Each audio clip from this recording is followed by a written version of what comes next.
Alright, so sample problem number 3, no, class. Okay, under pa rin ito ng field determination ng hydraulic conductivity sa field. Okay? Okay?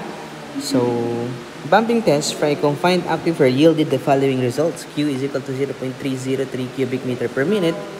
H1 is 2.44 meters. H2 is 1.52 meters. R1 is 18.3. R2 is 19.15 meters. H is equal to 3.05 meters. Refer to the figure and determine the magnitude of K at the permeable layers in centimeters per second. Actually, class, kahit wala itong figure, masasolve natin ito kasi bakit? Anong pansin? Binigay na lahat, no? And sabi dito, in-specify ito, class. Ang sinabi, class, is confined aquifer. So basically, makukuha na natin ito using the formula ni aquifer, ni confined aquifer. Diba yun ni K is equal to, ang pangit.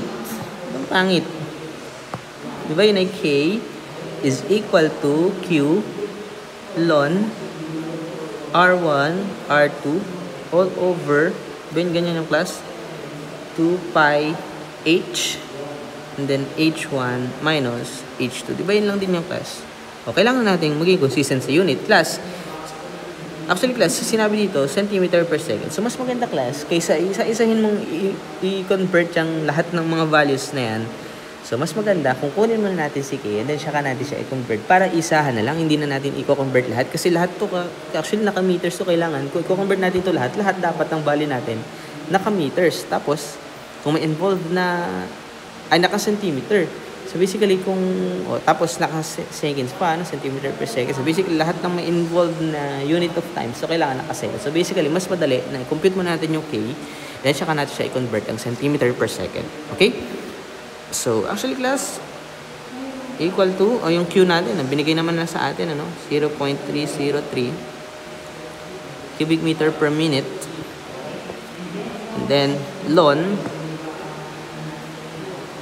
then R1 natin is 18.3 all over 9.15. Tama ba, class? All over 2 pi. Tapos we have 3.05 for the H. Tama ba, class? H 3.05. Yung thickness ng ating aquifer. And then, class, binigyan naman na sa atin yung H1 and H2. So 2.44 minus 1.52. Ito ay naka-meter. So basically, wala na tayong kailangan i-convert dito. Okay?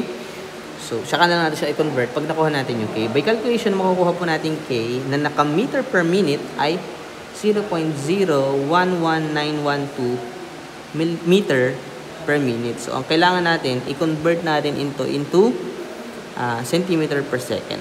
Okay? Alright. So, basically, diba sabi natin, so, ibahin natin siya, class. Mas madali siyang maintindihan per minute. Di ba, class?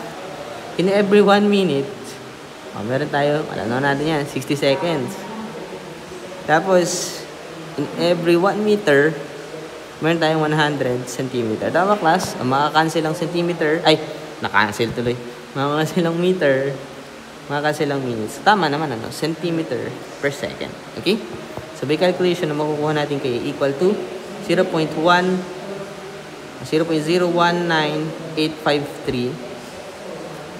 centimeter per second. So, actually, yan yung class, no? Yan yung hinahanap sa tanong, no? Okay.